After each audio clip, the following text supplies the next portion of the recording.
أعوذ بالله من الشيطان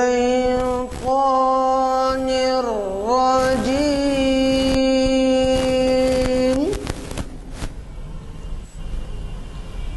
بسم الله الرحمن الرحيم.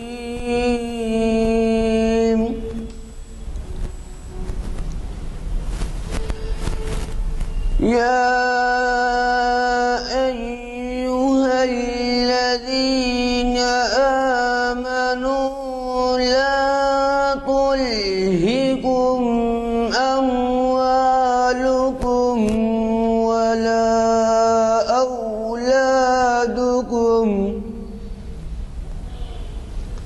ولا أولادكم عن ذكر الله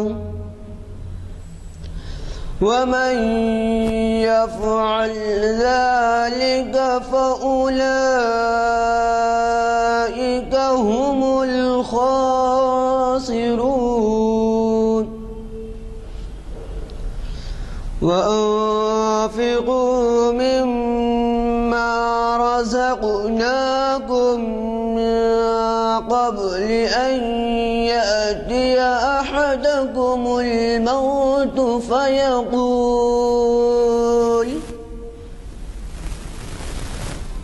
فيقول رب لولا أخرتني إلى أجل قريب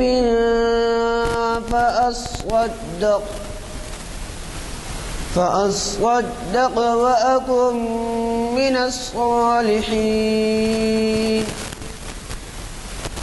ولن يؤخر الله نفسا إذا جاء أجلها والله خبير بما تعملون. صدق اللہ العظیم. حضرات، جیسے کہ آپ واقف ہیں، آج ہماری اقبال شناسی کی 785ویں نشست ہے. یہ یاد دلا دوں کہ ہر سال 45 نشستیں ہوتی ہیں. ہر سال ایک مہینے میں 4 ہوتی ہیں، تو ہر سال 50 ہوتی ہیں. لیکن بعض وقت ایسا ہوتا ہے کہ ایک تہوار آ گیا یا رمضان کے مہینے میں نہیں ہوتی، رمضان کے مہینے میں بھی نہیں ہوتی، اور تہوار آ جائے یا بارش ہو جائے یا کوئی ناگہانی صورت کرفیو وغیرہ کی ہو جائے تو بھی نہیں ہوتی. لیکن یہ ہے کہ اگر آپ 45 کا بھی حساب رکھیں تو آپ اس سے اندازہ لگا سکتے ہیں کہ 450 نشستوں میں 10 سال ہوئے، اور یہ ہے 785ویں نشست. اللہ کا فضل ہے، آپ لوگوں کا کوآپریشن ہوتا ہے، اور اس کی وجہ سے ہماری یہ نشستیں چل رہی ہیں. اور ایک قابل ذکر بات یہ بھی ہے کہ آپ ہی کے ایک مقرر جو شاید 100 سے زائد خطاب سے نوازے ہیں ہمیں، انہیں ایک بہت بڑا ایوارڈ غالب اکیڈمی نے دیا ہے، جو بین الاقوامی ایوارڈ ہے، اور بیرونی ممالک سے لوگ آئے تھے. 21 تاریخ کو شاید دلی میں فنکشن ہوا، ہو گئے تھے مصر بجاج صاحب، اور وہ جو ہے اقبال کے فارسی کلام کا اردو ترجمہ انہوں نے کیا ہے. اس کو بین الاقوامی معیار کا مانا گیا اور انہیں نوازا گیا. انشاءاللہ ہم نے ان کو ایوارڈ کے اعلان ہونے کے بعد بھی اردو ہال میں یعنی ان کو ان کی تہنیت پیش کی تھی ان کو. اور اب آئندہ جب آئیں گے وہ اگلے ہفتے یا اس کے بعد، تو پھر ہم ان کو یہاں ایوارڈ حاصل کرنے کے بعد بھی ان کی تہنیت ہوگی.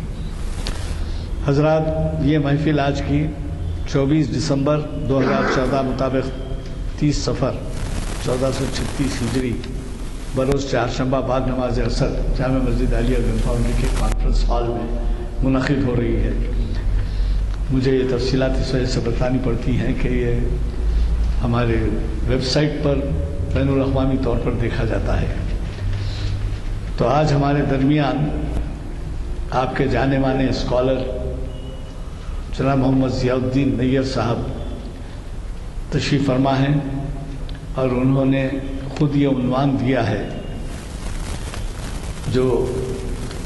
جسے سمجھانے کی میری کوشش ضروری ہوگی کیونکہ وہ خود اس پہ تفصیل سے آپ کو سمجھائیں گے کہ محمد سے وفا تو نے تو ہم تیرے ہیں۔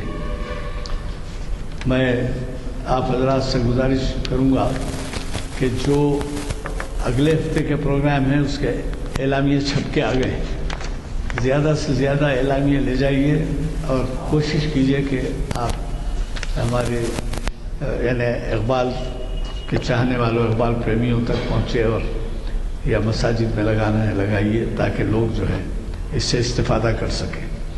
چندہ ضرورت نہیں ہے اس بات کے سمجھانے کی کہ شہر ہی کے نہیں، ریاست ہی کے نہیں، ملک کے ہی نہیں، بیرون ملک کے بھی اسکالرس ہمارے اس پلیٹ فارم سے ہم کو مخاطب کر چکے ہیں اور اس سے استفادہ ہمارے لوگ اگر مقامی زیادہ سے زیادہ کریں تو بہت ہی مناسب ہوگا۔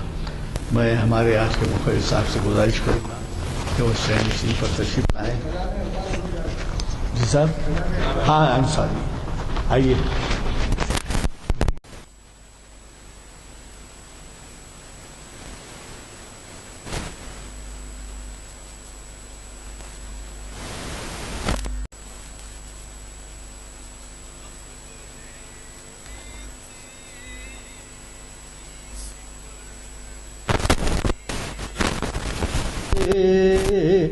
شمشیر تیری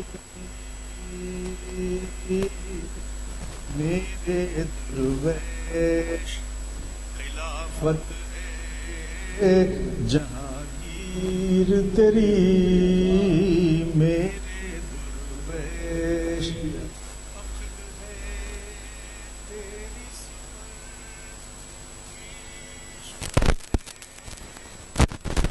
شمشیر تیری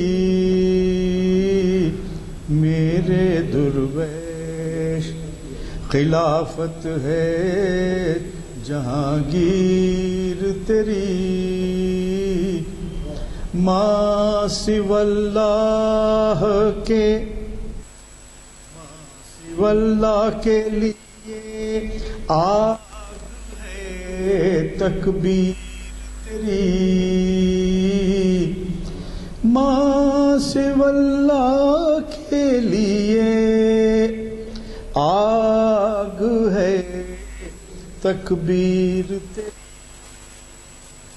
تو مسلمان ہے تو تقدیر ہے تدبیر تیری، تو مسلمان ہے تو تقدیر ہے تدبیر تیری، کی محمد سے وفا تو نے تو ہم تیرے ہیں، کی محمد سے وفا تو نے تو ہم تیرے ہیں، یہ چیز ہے کیا لوح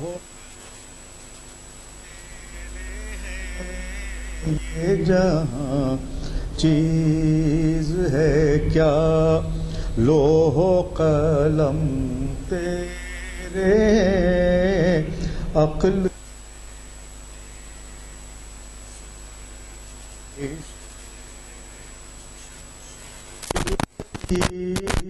میرے درویش، خلافت ہے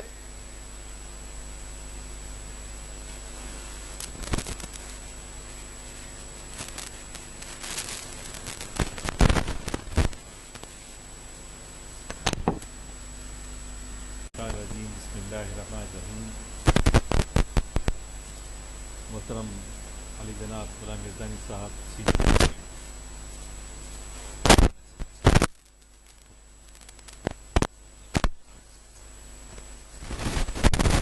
بھائی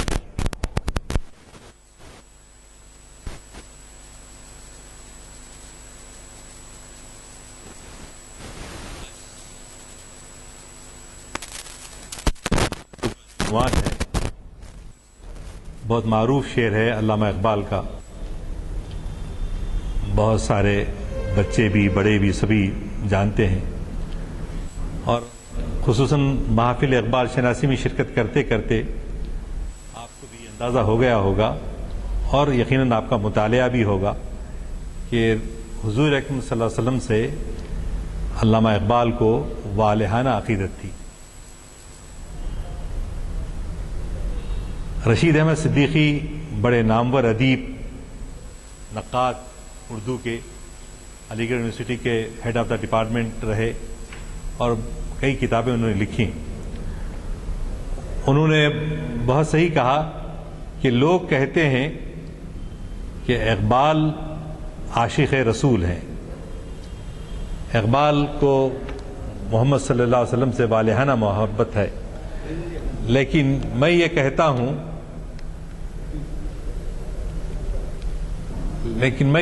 ہوں کہ اقبال دنیا کے سب سے بڑے انسان کی گرفت میں ہے. اقبال دنیا کے سب سے بڑے انسان، بعد از خدا بزرگ تو ہی قصہ مختصر،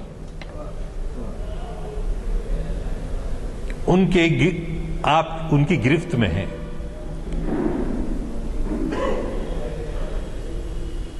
وہ دانائے سبل ختم الرسل مولائے کل، جس نے غبار راہ کو بخشا فروغ وادی سینہ، نگاہ عشق و مستی میں وہی اول وہی آخر، وہی قرآن وہی فرقان وہی یاسین وہی طٰہٰ. لاکھ ستارے ہر طرف ظلمت شب جہاں جہاں، لاکھ ستارے ہر طرف ظلمت شب جہاں جہاں، ایک طلوع آفتاب دشت و چمن سحر سحر.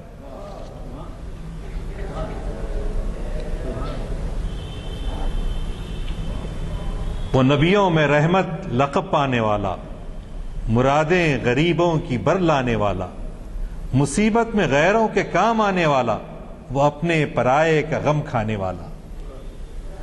غالب نے کہا، غالب ثنائے خواجہ بیزداں گذاشتیم، کہاں ذات پاک مرتبہ دان محمد است، کہاں ذات پاک مرتبہ دان محمد است. یا صاحب الجمال یا سید البشر، من وجهک المنیر لقد نور القمر، لا يمکن الثنا کما کان حقہ، بعد از خدا بزرگ تو ہی قصہ مختصر. یعنی حضرت جامی علیہ الرحمہ کہہ رہے ہیں کہ آپ کا جو مقام ہے، ہماری زبان عاجز ہے، آپ کی ثنا ہم بیان نہیں کر سکتے. لا يمکن الثنا کما کان حقہ، اس کا حق ادا نہیں کر سکتے. بعد از خدا بزرگ تو ہی قصہ مختصر. مختصر قصہ یہ ہے کہ اللہ کے بعد آپ ہی کا مقام ہے، آپ ہی کا مرتبہ ہے.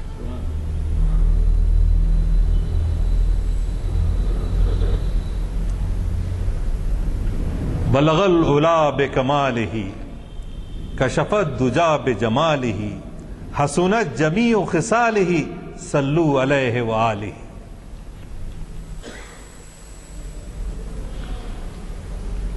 ہو یہ پھول تو بلبل کا ترنم بھی نہ ہو، نہ ہو یہ پھول تو بلبل کا ترنم بھی نہ ہو، چمن دہر میں کلیوں کا تبسم بھی نہ ہو. یہ نہ ساقی ہو تو پھر میں بھی نہ ہو، خم بھی نہ ہو، بزم توحید بھی دنیا میں نہ ہو، تم بھی نہ ہو. خیمہ افلاک کا ایستادہ اسی نام سے ہے، خیمہ افلاک کا ایستادہ اسی نام سے ہے، نہ پس ہستی تپش آمادہ اسی نام سے ہے. دشت دامن کوہسار میں ہے، دشت میں دامن کوہسار میں ہے، بحر کی موجوں میں آغوش میں ہے، چین کے شہر مراکش کے بیابان میں ہے، اور پوشیدہ مسلمان کے ایمان میں ہے. وہ رفت شان رفانہ لکا ذکرک دیکھے، وہ رفت شان رفانہ لکا ذکرک دیکھے. اس کا دوسرا مصرع خیر زبان سے. تو عزیزان گرامی، میں نے مختلف شاعروں کے اور علامہ اقبال کے جو خراج عقیدت آپ کو پیش کیا ہے، آپ کو اس لیے سنانے کی کوشش کی کہ شعر کا سہارا کیا ہوتا ہے، ایک ایک شعر ایک ایک لمبی تقریر کو سمو دیتا ہے، بہت زیادہ تفصیل میں جانے کی ضرورت نہیں پڑتی. شاعری سے یہ فائدہ ہوتا ہے کہ ایک ایک مصرے کے اندر جو ہے ایک مضامین جو ہے اس میں آ جاتے ہیں.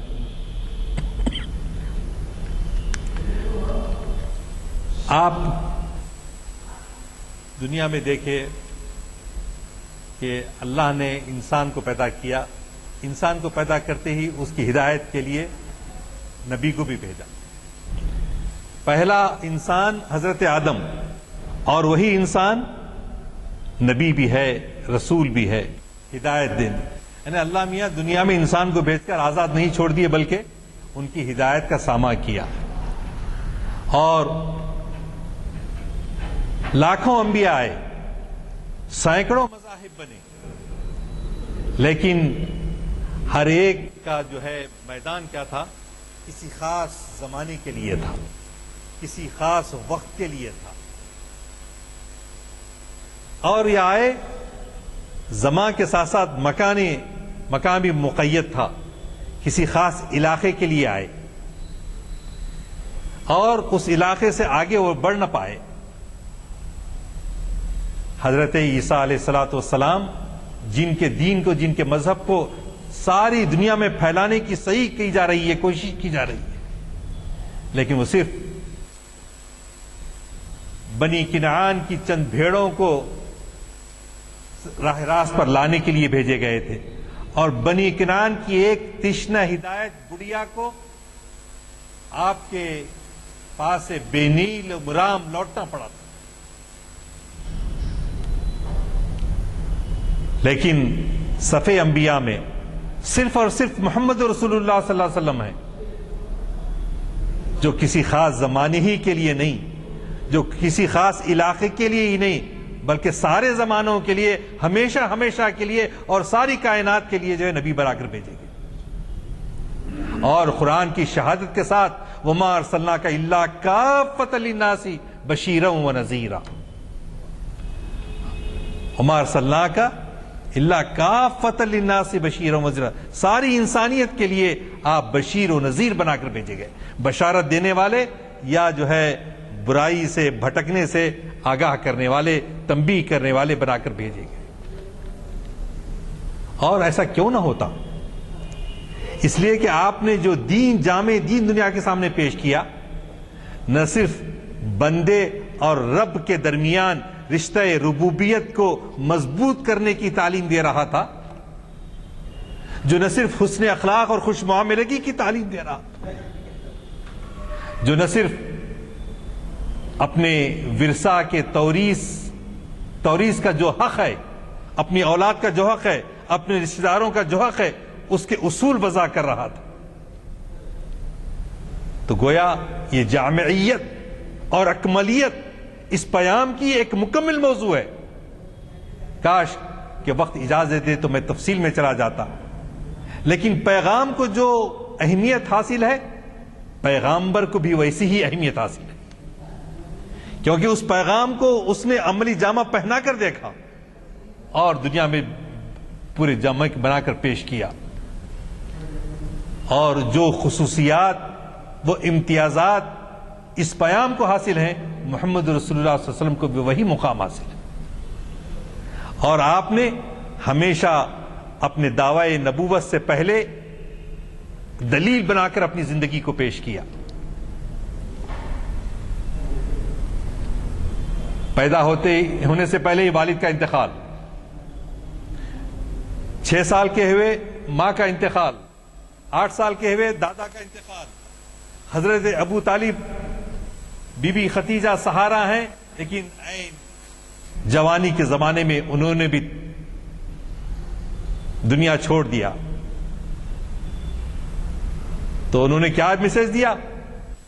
جو نظر آتے ہیں نہیں اپنے، ماں باپ دادا چچا بیوی بچے، یہ سب کیا ہے؟ اپنے نظر آتے ہیں کہ یہ ہمارا سہارا ہے. جو نظر آتے ہیں نہیں اپنے، جو ہے اپنا نظر نہیں آتا. جو ہے اپنا نظر نہیں آتا، تو ہم عارضی اور کمزور سہارے ہم سمجھتے ہیں کہ یہ ہماری ضرورت کو پورا کریں گے، فلاں جو ہے ہماری ضرورت کو پورا کریں گے، فلاں ضرورت کریں گے. یہ سب امیدیں وابستہ ہے درگاہ غیر، اس کو کوئی مقام حاصل نہیں ہے. اصل مقام اللہ کے ساتھ ربط کو حاصل ہے.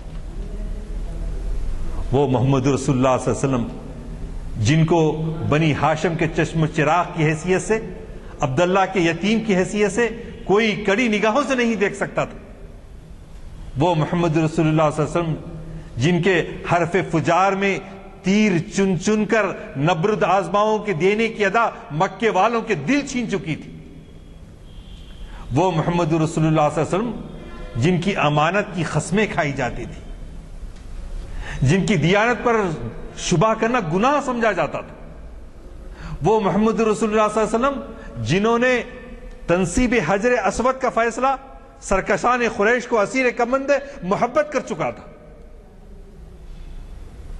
میانوں سے تلواریں نکل آتی اور کعبۃ اللہ کی تعمیر ہو رہی ہے، حجر اسود کو اس کے مقام پر رکھنے کا معاملہ ہے. ہر ایک آپ جانتے ہیں کہ دور جاہلیت میں ایک دوسرے کا خون کا پیاسا ہے. ایک جہاں دیدہ بڑے میاں مشورہ دیتے ہیں کہ کل صبح میں سب سے پہلے جو آئے گا، دارالندوہ میں مکے میں بات طے ہوتی ہے کہ صبح میں جو سب سے پہلے داخل ہوگا اسی کو ہم حکم بنائیں گے. تو اللہ نے آپ کے مقسوم میں رکھا تھا، سب سے پہلے محمد صلی اللہ علیہ وسلم داخل ہوئے تو لوگ خوش ہو گئے، امین آئے، صادق آئے، اور وہ جو فیصلہ کریں گے ہم سب کو مشغول ہے. تو آپ نے اپنے دست مبارک سے ایک چادر منگوائی اور اٹھا کر حجر اسود کو چادر میں رکھا. سب قبیلوں کے بڑے بڑے لوگوں کو کہا کہ لے کر چلو، جہاں تنصیب کرنا ہے، جہاں پر پتھر کو لگانا ہے، جہاں پتھر کو نصب کرنا ہے، اپنے ہاتھ سے اٹھا کر رکھ دیا اور بڑی خونریز جو جنگ ہو سکتی تھی اس کو آپ نے ٹلا دیا. تو تنصیب حجر اسود کا فیصلہ سرکشان قریش کو اسیر کمند محبت کر چکا تھا. کس طرح سے ایک دوسرے سے محبت کے ساتھ پیش آتے تھے. جی تو یہ دیوان کوئے محبوب صلی اللہ علیہ وسلم جی کی زندگی ہمارے لیے آپ نے قرآن نے دعویٰ کر دیا، اگر تم اللہ سے محبت کرتے ہو تو رسول اللہ صلی اللہ علیہ وسلم کی پیروی کرو. ان کنتم تحبون اللہ فاتبعونی یحببکم اللہ، بس میری اتباع کرو اور تم فلاح پا جاؤ گے. لیکن برادران عزیز، اقبال جو ہے کئی جگہوں پر ہم کو یہ بتاتے ہیں کہ یہ روایتی عشق کہ ہم زبان سے تو پڑھتے ہیں، سلام پڑھتے ہیں اکثر لوگ، مناسب ہے زبان سے ہم ادا کرتے ہیں، لیکن واقعی ہمارا دل اس میں رفیق ہے اس کا. ہم کیا پڑھتے ہیں؟ روحی فدا سلام علیک، جسمی فدا سلام علیک، قلبی فدا سلام علیک، امی فدا سلام علیک. جی اپنے ماں باپ، اپنی جائیداد، اپنا سب کچھ ہم قربان کرنے کے لیے زبان سے تو اقرار کرتے ہیں، لیکن کیا وقت آپ پڑھنے پر ہم قطعی ایسا کچھ کرتے ہیں؟ مسجد کے ڈبے گھمائے تو چونی اٹھنی کی آواز آتے رہتی، روپے اپنے لیے، بس 600 پیسے مسجد کے لیے. نہیں آپ لوگ کرتے بول کے نہیں بول رہا، ہمارے عام طور پہ جو رویہ ہے. تو اگر ہمارے زبان کے اندر ایثار و قربانی کا جذبہ جو رسول اللہ صلی اللہ علیہ وسلم نے پیدا کیا اپنے صحابہ کے اندر، جی کیا کیا واقعات ہیں سیرت طیبہ کے، اور اقبال جو ہے اس کو اس طرح سے پیش کرتے ہیں.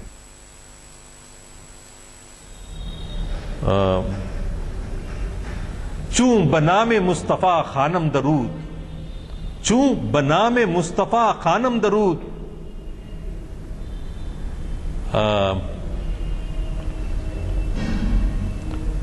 جب میں حضور اکرم صلی اللہ علیہ وسلم پر درود بھیجتا ہوں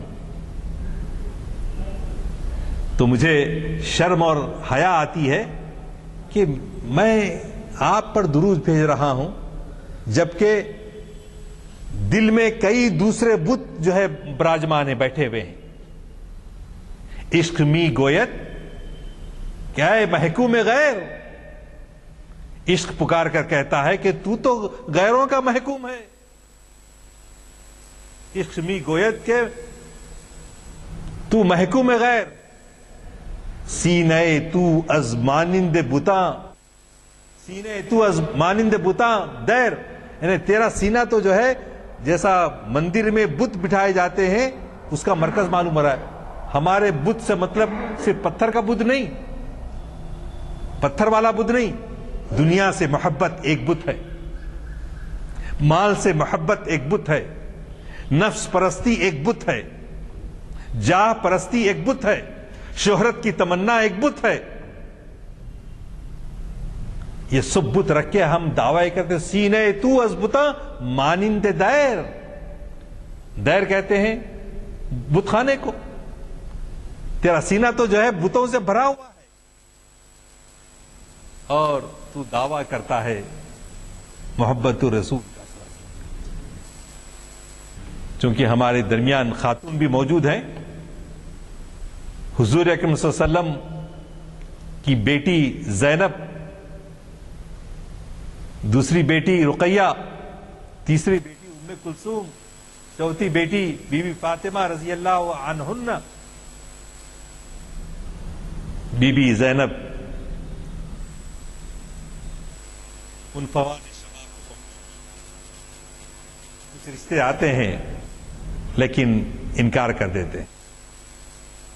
ایک رشتہ آیا، ابوالعاص آئے، ابوالعاص الربیع ان کا نام ہے، اور بی بی خدیجۃ الکبریٰ رضی اللہ تعالی عنہا کے بھانجے ہوتے ہیں، حالہ بنت خیلد کے بیٹے ہیں. اپنی خالہ زاد سے نسبت مانگنے کے لیے اس وقت کا جو رواج تھا، حضور اکرم صلی اللہ علیہ وسلم کے پاس آ کے عرض کرتے ہیں کہ میں زینب کا ہاتھ مانگتا ہوں، زینب سے شادی کرنا چاہتا ہوں. حضور اکرم صلی اللہ علیہ وسلم نے جواب دیا میں زینب سے پوچھے بغیر میں کچھ نہیں کر سکتا، زینب سے پوچھ لوں. تو آپ نے زینب سے پوچھا. بچیوں میں جو حیا ہوتی ہے، آپ شرما سی گئیں اور شرمانے سے یہ اندازہ ہوا کہ آپ کو قبول ہے، وہ رشتہ قبول ہے. تو چنانچہ حضرت ابوالعاص سے بی بی زینب رضی اللہ تعالیٰ عنہ کی شادی کر دی گئی.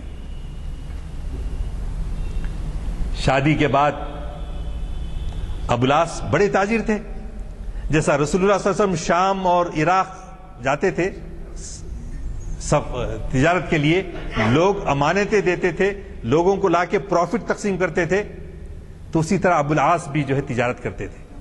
100 اونٹ ہوتے تھے اور ایک اونٹ کے پیچھے 2 آدمی ہوتے تھے.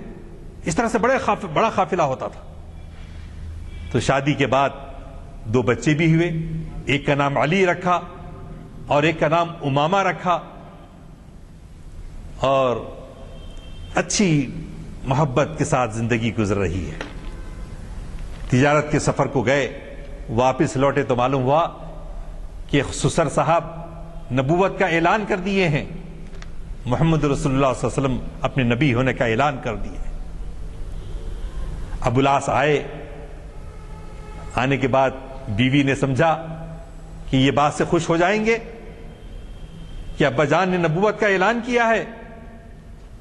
تو جیسے ہی نبوت کے بارے میں کہا ابوالعاص سے، اور یہ بھی کہا کہ امی بھی اسلام قبول کی ہیں، میری تینوں بہنیں بھی اسلام قبول کی ہیں، حضرت علی نے بھی قبول کیا ہے، اور آپ کے دوست ابو بکر صدیق نے بھی کیا ہے، حضرت عثمان غنی نے بھی کیا ہے، تو خوش ہو جائیں گے. تو خوش ہونے کے بجائے انہوں نے کہا میں اس کو قبول نہیں کر سکتا، لوگ مجھے تانا دیں گے، اگر میں مسلمان ہو گیا تو بیوی کی وجہ سے مسلمان ہو گیا، مجھے تانا دیں گے. تو بی بی زینب غمگین ہوئی کہ میاں راضی نہیں ہوئے، اور پھر صلح یہ طے پایا کہ ایک دوسرے کی فہم و تفہیم کا سلسلہ جاری رہے گا، کنونس کرنے کی کوشش جاری رہے گی۔ تو چنانچہ دن گزرتے گئے، دن گزرنے کے بعد ہجرت کا حکم ہوا۔ حضور اکرم صلی اللہ علیہ وسلم مکے سے مدینہ تشریف لے جا رہے ہیں، بیٹی سے ملاقات کرتے ہیں، اور بیٹی مسلمان ہے، اور اس وقت تک یہ اللہ کا حکم نازل نہیں ہوا تھا کہ غیر مسلم کے نکاح میں منکوحہ کی حیثیت سے رہ سکتی یا نہیں رہ سکتی۔ تو چنانچہ ازدواجی زندگی گزر رہی ہے دونوں کی۔ حضور اکرم صلی اللہ علیہ وسلم ہجرت مدینہ چلے جاتے ہیں۔ پھر بدر کا معرکہ آتا ہے، اعلان ہوتا ہے کہ سب کو چلنا پڑے گا بدر میں لڑنے کے لیے۔ اب بڑا امتحان بی بی زینب کا ہے کہ ان کے شوہر مجبور کر دیے گئے ہیں، اور کافروں کے ساتھ ابا جان کے قافلے سے لڑنے کے لیے بدر کے میدان میں مقابلے کے لیے مکے سے نکل گئے ہیں۔ جی اب آپ بیوی پہ کیا گزرے گا اندازہ لگی۔ ان کو اپنے بچوں کے یتیم ہونے کا ڈر بھی ہے، یا خود کے یتیم ہونے کا ڈر بھی ہے۔ یعنی شکست ہو سکتی ہے محمد رسول اللہ صلی اللہ علیہ وسلم کو یا ابو العاص کو۔ اس دن کے بارے میں یعنی کیسی گزر رہی ہوگی آپ اندازہ لگائیے کہ داماد و سسر، اور داماد و سسر کا معرکہ ہونے کے بعد ابو العاص جو قیدی بن کر جو ہے گرفتار ہوتے ہیں، مسلمانوں کو فتح ہوئی، محمد رسول اللہ صلی اللہ علیہ وسلم کو فتح ہوئی، بدر میں فتح کا پھریرا لہرایا، اور بی بی زینب کے شوہر ابو العاص قیدی بنا کر بھیجے گئے۔ اور وہ مشہور ہے، قیدیوں کو چھڑانے کے لیے رسول اللہ نے کہا ان کافروں سے جو قیدی بن کر آئے ہیں اگر وہ ہم کو پڑھنا لکھنا سکھا دیتے ہیں تو ان کو آزادی دے دی جائے گی، غیر مسلموں سے بھی علم حاصل کرنے کا جواز ہم کو ملتا ہے۔ جو نقطہ ایسے نقطے واقعہ سے ہم نقطے اخذ کرنا چاہیے۔ تو چنانچہ ابو العاص بھی گرفتار تھے۔ پھر ان کو چھڑانے کے لیے بی بی زینب نے کیا کیا معلوم ہے؟ اپنی امی کا ہار، جب وہ دلہن بنی تھی محمد رسول اللہ صلی اللہ علیہ وسلم کے ساتھ 40 سال کی عمر میں بی بی ختیجہ کی جو شادی ہوئی تھی، اس میں حضور اکرم صلی اللہ علیہ وسلم نے جو ہار تحفے کے طور پہ دیا تھا، ماں نے بیٹی زینب کو دیا، اور زینب نے اپنے میاں کو چھڑانے کے لیے وہ ہار حضور کے پاس بھیجا۔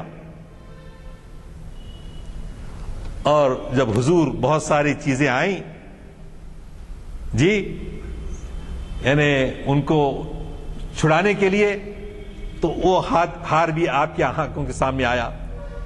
پیاری زوجہ جو مرحومہ ہو چکی تھی ان کی یاد آئی، آنسو ڈبڈبا آئے آنکھوں سے، اور اپنے صحابہ سے مشورے کرے بغیر بھی آپ وہ ہار واپس کر سکتے تھے۔ صحابہ سے کہا کہ دیکھو یہ ختیجہ کا ہار ہے، اور اگر تم اجازت دو تو میں یہ ہار واپس کرنا چاہتا ہوں بیٹی کے پاس۔ سب نے کہا سرکار آپ کیا ہم سے اجازت طلب کر رہے ہیں، آپ بالکل واپس کر دیجئے۔ تو چنانچہ وہ ہار واپس کر دیا گیا، اور آپ نے نصیحت کی کہ یہ ان کی والدہ کا دیا ہوا ہار ہے، اس کی حفاظت کریں زینب۔ تو زینب اس کے بعد 6 سال تک مکے میں تھی۔ جب آزاد کر کے چھوڑے گئے ابو العاص، اللہ کا حکم بھی سنا دیا رسول اللہ نے۔ کیا سنایا حکم؟ اللہ کے پاس سے آیت اتری ہے کہ اب مسلمان عورت اور غیر مسلم مرد ساتھ نہیں رہ سکتے، نکاح الگ الگ کرنا پڑے گا۔ کیسا امتحان ہے دیکھیے آپ، اچھی خوشگوار ازدواجی زندگی ہے، محبت والی ہے۔ تو ابو العاص وہ ہار لے کے واپس پہنچے، پہنچنے کے بعد بیوی خوشی خوشی میاں کا استقبال کرنے کے لیے باہر کھڑی ہیں، آنے کے بعد کہا انی راحل، میں جانے والا ہوں۔ تو انہوں نے کہا ابھی تو آئے، جانا کہاں ہے آپ کو؟ تو نہیں تم لوگوں کو جانا ہے کیونکہ تم میرے ساتھ اب نہیں رہ سکتے، اللہ میاں کا یہ پیام آیا ہے، تمہارے ابا جان نے تم کو بلایا ہے کہ محمد سے وفا تو نے تو ہم تیرے ہیں۔ آپ بول رہے ہوں گے کہاں عنوان اور کہاں کہاں چلے گئے آپ؟ محمد سے وفا تو نے تو ہم تیرے ہیں۔ محبت والی زندگی نہیں، ایمان کے مقابلے میں اس کو بھی ترک کر دینے کی تیار۔ واہ، ایمان یہ ہے، ایمان یہ ہے۔ اللہ کے رسول کا حکم، اللہ کا حکم آ گیا، اپنے سارے رشتے ختم۔ بی بی زینب خوشی خوشی ابا جان کے پاس جانے کی تیاری کر رہی کہ اللہ کا حکم ہے، اب ساتھ نہیں رہ سکتے۔ حضرت زید بن حارث، اللہ کے رسول نے ان کو بھیجا کہ جاؤ وہاں سے فاطمہ رضی اللہ تعالیٰ عنہ ام کلثوم کو لے آؤ۔ رقیہ تو حضرت عثمان کے ساتھ حبشہ جا چکی تھی، ہجرت کر چکی تھی، واپس مکہ آئیں، مکے سے پھر دوبارہ ہجرت کر کے مدینہ پہنچی، وہاں رقیہ کا انتقال ہو گیا۔ پھر حضور اکرم صلی اللہ علیہ وسلم نے ام کلثوم کی شادی ان سے کی، اس لیے ان کا نام ذوالنورین ہوا۔ اور بی بی فاطمہ رضی اللہ تعالیٰ عنہ کی شادی حضرت علی کرم اللہ وجہہ سے ہو چکی۔ ایک زینب تھیں جو ابھی مکے میں تھیں۔ اب جب حکم ہوا تو ابو العاص واپس بھیج رہے ہیں مدینے کو، کس کے ساتھ؟ ابو العاص نے اپنے بھائی سے کہا کہ تم، عمرو بن العاص ان کا نام تھا، کہ تم جو ہے اپنی پہلی بھابھی کو، اب جو تمہاری بھابھی نہیں رہی، ان کو جو ہے شہر کے باہر چھوڑاؤ۔ لوگ کہنے لگے کہاں جاؤ گی زینب؟ نہیں جانے دیں گے ہم محمد رسول اللہ کے پاس۔ ہاں، اس سے پہلے آپ دیکھیے، ابھی ہجرت سے پہلے کی بات تھی کہ دار الندوہ میں مختلف قسم کی ترکیبیں ہوتی تھیں۔ کبھی اتباع کو بھیجتے تھے، کبھی ابو طالب کو بھیجتے تھے، اور ابو طالب کو بھیج کر کہا کہ دیکھو چچا جان، ابو طالب کہہ رہے ہیں بیٹے مجھ پر اتنا بوجھ نہ ڈالو کہ میں اس کو سہار نہ سکوں۔ تو آپ نے کہا، آنکھوں میں آنسو آئے اور کہنے لگے اگر میرے سیدھے ہاتھ میں سورج اور بائیں ہاتھ میں چاند بھی لا کر رکھ دیں تو میں ایک سر مو بھی اپنے پیام سے، اپنے میسج سے دور نہیں ہو سکتا۔ ترغیب کی سنہری زنجیریں ہیں، ترہیب کی آہنی طاقتیں ہیں، اور یہ جمادی پہاڑ سے زیادہ کوہ عزم صفت انسان ایک سر مو ادھر سے ادھر نہیں ہوتا، ایک سر مو ادھر سے ادھر نہیں ہوتا۔ اور آپ نے دیکھا کہ انہوں نے ایک ترکیب یہ بھی سوچی کہ محمد صلی اللہ علیہ وسلم کی تینوں بیٹیوں کے نکاح ہو چکے ہیں، ایک ابو العاص زینب کے ساتھ ہو چکا ہے، اور دوسرا ابو لہب کے دو بیٹوں سے عتبہ اور عتیبہ سے نکاح ہو گیا تھا لیکن وداعی نہیں ہوئی تھی۔ تو لوگوں نے، کافروں نے سوچا کہ اب یہ کرو کہ جا کے ان کی بیٹیوں کو طلاق دے دو، تو ان کو ذرا سمجھ میں آئیں گا، ذرا ان کو تکلیف پہنچا کر ہم کو خوشی ہوگی۔ کفر اور شرک کی یہ قوتیں جس طرح سے ایمان والوں کو تکلیف دینا چاہتے ہیں، آج بھی اس کے مظاہرے ہو رہے ہیں، آج بھی اس کے مظاہرے ہو رہے ہیں، لیکن اس کو صفت ارادے کی ضرورت ہے جو ہمارے نبی نے ہم کو سکھایا ہے، جو ہمارے نبی نے ہم کو سکھایا ہے۔ اگر ہم وارثان دین نبی ہیں تو اس پر ثابت قدم رہیں گے انشاءاللہ۔ تو اتباع و توبہ تو طلاق دے دیے کیونکہ ان کی تو وداعی نہیں ہوئی تھی۔ ابو العاص، تم اپنی بیوی کو طلاق دے دو، تکلیف ہوگی صلی اللہ علیہ وسلم۔ تو ابو العاص نے کہا وہ بیچاری کا کیا، میں کیوں طلاق دوں، میں طلاق نہیں دوں۔ اور پھر 6 سال کے بعد آپ مکہ فتح ہوا. ابو العاص پھر سفر کے لیے گئے, تجارت لے کے آ رہے تھے. بدر کے میدان 70 کی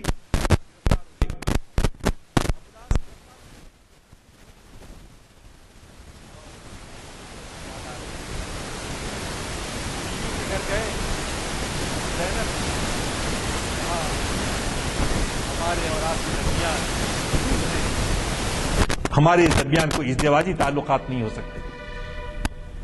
تو آپ نے فجر کی نماز میں کے بعد مکے میں جا کے بی بی زینب نے کہا, ایک نسوانی آواز سے اعلان کروایا کہ ایک پناہ کی تلاش میں ایک مسافر آیا ہے اور میرے گھر میں میں نے ان کو پناہ دی ہے.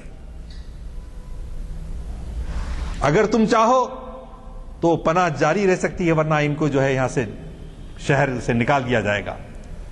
حضور اکرم صلی اللہ علیہ وسلم نے کہا, اللہ کی قسم مجھے ابھی پتا چلا ہے جو بی بی زینب کہہ رہی ہیں, میں نہیں جانتا اس بارے میں. کہیں منافقین یہ الزام نہ لگائیں کہ باپ بیٹی نے پہلے سے طے کر لیا تھا اور آ کے جو اس طرح سے کہا ہے. تو چنانچہ ایک معمولی مسلمان بھی اگر کسی کو پناہ دے تو سارے مسلمان اس کی تائید کریں گے. یہاں حضور ایک نقطہ پیدا ہوا, کہیں بی بی زینب کے ذہن میں یہ خیال نہ آئے کہ چونکہ وہ نبی کی بیٹی ہیں کسی کو پناہ دے سکتی ہیں. نہیں, کوئی عام مسلمان بھی اگر پناہ دے دے, اللہ اکبر اللہ اکبر, کتنی نزاکت ہے. ایک عام مسلمان بھی اگر کسی کو پناہ دیتا ہے تو سارے مسلمانوں کی طرف سے پناہ ہے. بی بی زینب یہ خیال نہ کریں, کہیں ان کو یہ غرور تکبر نہ آئے کہ میں رسول کی بیٹی ہوں اس لیے میں دے سکتی ہوں. تو ابو العاص کو دیکھ کر حضور اکرم صلی اللہ علیہ وسلم نے کہا, ابو العاص تم کو ہمارے داماد کی حیثیت سے ہم کو تم سے کوئی شکایت نہیں ہے. کتنا ذو معنی جملہ ہے, دیکھیے ایک جملے کے اندر ساری باتیں بیان کر دی. اے ابو العاص بحیثیت داماد ہم کو تم سے کوئی شکایت نہیں ہے. یعنی بحیثیت داماد تم نے بیوی کا خیال رکھا, تم نے ان کو طلاق جب دینے کی ضرورت, لوگوں کافروں نے تم کو اکسایا تو تم نے طلاق نہیں دی. جب ہم نے کہا کہ تم ساتھ نہیں رہ سکتے ہو تو تم جو ہے علیحدگی اختیار کی, بیٹی کو ہمارے پاس بھیج دیا. تو بحیثیت داماد ہم کو کوئی تم سے شکایت نہیں, تم بہت اچھے داماد رہے ہو, لیکن تم جو ہے اسلام قبول نہیں کرنے کی وجہ سے ہماری صف میں نہیں آ سکتے. اگر تم کہو اور یہ جو سامان تم شام سے لے کے جا رہے تھے مدینے میں ہم کو تقسیم کر دو مال غنیمت کی حیثیت سے اور اسلام قبول کر لو. تو ابو العاص نے کچھ نہیں کہا, لیکن مسلمانوں کے سلوک, حسن سلوک سے وہ متاثر ہوئے, واپس مکہ گئے. جن جن لوگوں کی امانتیں لے کر تجارت کی تھی ان کو ان کا نفع حوالے کیا اور پھر اعلان کیا کہ اب میں اشہد ان لا الہ الا اللہ واشہد ان محمد رسول اللہ. اس لیے کہ لوگ یہ نہ سمجھیں کہ مال ہڑپ کر جانے کے لیے میں مدینے میں ہی رہ سکتا تھا. نہیں, میں جس کی امانتیں ہیں وہ امانتیں حوالے کر کے مکے میں اب میں دوبارہ جو ہے مدینہ چلا جاؤں گا. کی محمد سے وفا تو نے تو ہم تیرے, یہ جہاں چیز ہے کیا لوح و قلم تیرے. تو برادران عزیز, علامہ اقبال یہ ایسے ایسے نکات, ان کی خوبی یہ ہے کہ ایسے ایسے نکات پیدا کرتے ہیں جو شاذ و نادر. کئی علماء نے کہا, مولانا ابو الحسن ندوی نے کہا, مولانا سلیمان ندوی نے کہا, ہم اس سے پہلے کے مطالعے میں تفسیروں میں کہیں ایسا نظر نہیں آتے ہم کو ایسی باتیں. تو یہ ایک خوبی اقبال کی ہے. بعض لوگ یہ کہتے ہیں کہ اقبال شاعر تھے, ان کو آپ مولوی اور ملا بنا کے پیش کر رہے ہیں. بات ایسی نہیں ہے. ایک عاشق جو ہوتا ہے, جو عشق اور محبت ہوتی ہے اور جب ہم القرآن میں اللہ کا یہ حکم بھی پڑھتے ہیں کہ والذین آمنوا اشد حبا للہ، جو ایمان والے لوگ ہوتے ہیں اللہ سے شدید محبت رکھتے ہیں. اللہ سے شدید محبت کا دوسرا ہی محمد رسول اللہ کلمے کا جز ہے. اگر ہماری آپ سے محبت اور وابستگی ہمارے آل عیال، ہمارے ماں باپ، مال و اسباب، سورہ توبہ میں جو آیا ہے آپ دیکھیے، اگر تم کو اپنے آل اولاد، مال و اسباب، تجارت میں خسارے کا ڈر ہے تو تم انتظار کرو، اللہ کا ابھی حکم آنے والا ہے. تو برادران عزیز، اللہ ہم کو وہ ایمان نصیب فرمائے کہ جو ہم اللہ کا شکر ادا کریں کہ کس طرح سے کربلا میں لوگوں نے، خانوادہ رسول نے اپنا سب کچھ لٹا کر خوشی محسوس کی. وہ تمنا ہمارے دلوں کے اندر پیدا ہونا. جب تک وہ تمنا نہیں پیدا ہوئی، شہادت ہے مطلوب و مقصود مومن، نہ مال غنیمت نہ کشور کشائی. یہ شہادت گہے الفت میں قدم رکھنا ہے. لوگ آسان سمجھتے ہیں مسلمان ہونا، لوگ آسان سمجھتے ہیں مسلمان ہونا. کچھ ظاہری چینجز لے کر آ کر ہم یہ سمجھنا کہ ہم جو ہے رسول کو چاہنے والے نہیں. اندرونی کیفیت اللہ تعالیٰ وہ باطن کے اندر ہمارے جذبہ وہ پیدا کرے.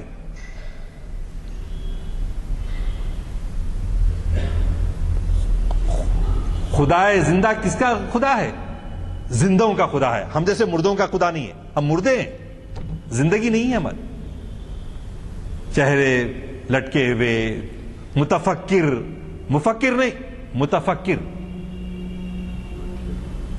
تفکرات میں گھرے ہوئے. اور کیا ہے تکرر؟ یہی دنیا، یہ بلڈنگ کیسی بنے گی، وہ بلڈنگ کیسی بنے گی، یہ کار کیسی جائیں گی، وہ کار کیسی جائیں گی، یہ بچے کیسے ہوں گے، وہ بچے کیسے ہوں گے. یہ سب کیا کہیں احباب، کیا کارے نمایاں کر گئے. بی اے ہوئے، نوکر ہوئے، پینشن ملی اور مر گئے.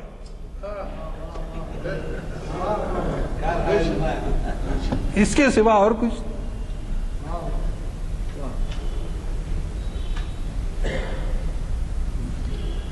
وائے ناکامی متائے کارواں جاتا رہا، کارواں کے دل سے احساس زیاں جاتا رہا. ورنہ 20 کروڑ مسلمان کچھ بھی نہیں ہے. صرف 300 مسلمان 1 لاکھ فوج کا حملہ کر مقابلہ کر چکے جنگ غزوہ معطہ میں. 33:1 ریشیو، 1:33. تو اللہ کی مدد کا وعدہ بدر میں ختم نہیں ہوا، حنین میں ختم نہیں ہوا، احد میں ختم نہیں ہوا. آج بھی اللہ کی مدد ہے، بشرطے کہ اس کے نام کے لیے کھڑے ہو جائیں. نئی بجلیاں کہاں ان بادلوں کے جیب و دامن میں، پرانی بجلیوں سے ہیں جن کے آستی خالی.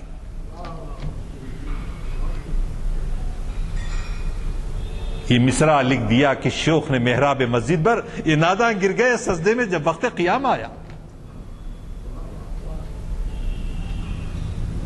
کھڑے ہونے کی بات ہے جی. تو خدا زندہ زندوں کا خدا ہے. اس کا حکم ہرا کی خلوتوں سے نکلتا ہے، طائف کی جلوتوں میں آتا ہے. پتھر کھاتا ہے، زخمی ہوتا ہے، یقین کا سہارا لے کر وہ کھڑا ہوتا ہے. گاؤں گاؤں جاتا ہے یا اپنے ساتھیوں کو بھجواتا ہے. بدر میں فتح کا پھریرا لہراتا ہے. احد میں دندان مبارک شہید کرواتا ہے. اگر اے دیوانے کوئے محبوب ہر جائز ترکیب کو آپ نے اختیار کیا دین کو پھیلانے کے لیے، دین کو عام کرنے کے لیے، اعلاء کلمت اللہ کے لیے، تو آج کے حالات کے اندر بھی یہی ہے. یہ چیلنج ہے کہ پہلے ہم میں سے ہر ایک مبلغ ہوا کرتا تھا، دین کی دعوت دیا کرتا تھا. لیکن آج ہم کیا ہیں؟ وہ مولویوں کا کام ہے، وہ ملاؤں کا کام ہے، وہ مرشدوں کا کام ہے، ہمارا کام نہیں. نہیں، ہم میں سے ہر ایک کی ذمہ داری ہے.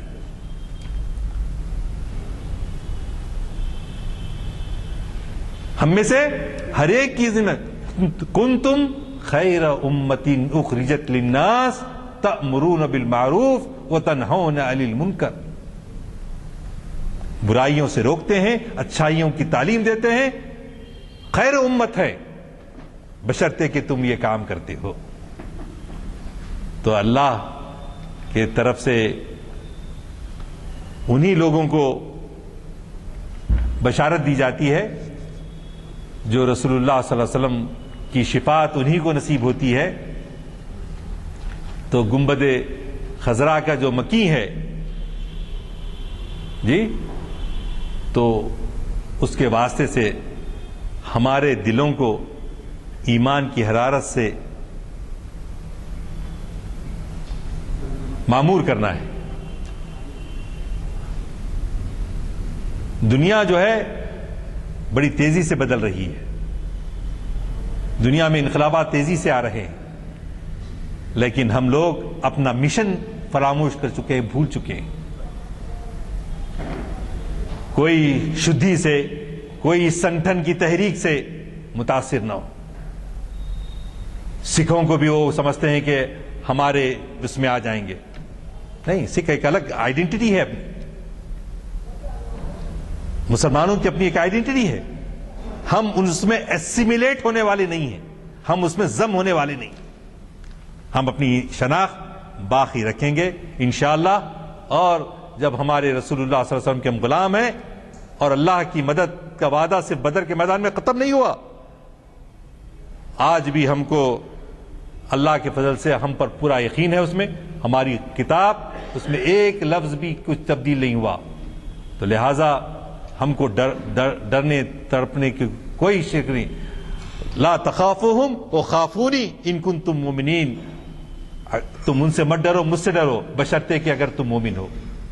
تو لہٰذا اللہ سے دعا ہے کہ اللہ ہم کو تڑپنے پھڑکنے کی توفیق دے، دل مرتضیٰ سوز صدیق دے، عزائم کو سینوں میں بیدار کر دے، نگاہ مسلمان کو تروار کر دے۔ وآخر دعوانا ان الحمدللہ رب العالمین۔ تو زمین سے آنے لگی صدا، نماز پڑھ رہے ہیں، سجدے کر رہے ہیں، تو علامہ فرماتے ہیں کہ جو سر پر سجدہ ہوا کبھی تو زمین سے آنے لگی صدا، تیرا دل تو ہے صنم آشنا، تجھے کیا ملے گا نماز میں۔ یہ کیفیت آپ بیان کرنا چاہیں بیان لکھیے اس کے تعلق سے، البتہ کچھ فارسی عامے سے علامہ اقبال کے انتقال سے پہلے شاید آپ کریکٹ کریں گے جو ربائی انہوں نے کہی تھی۔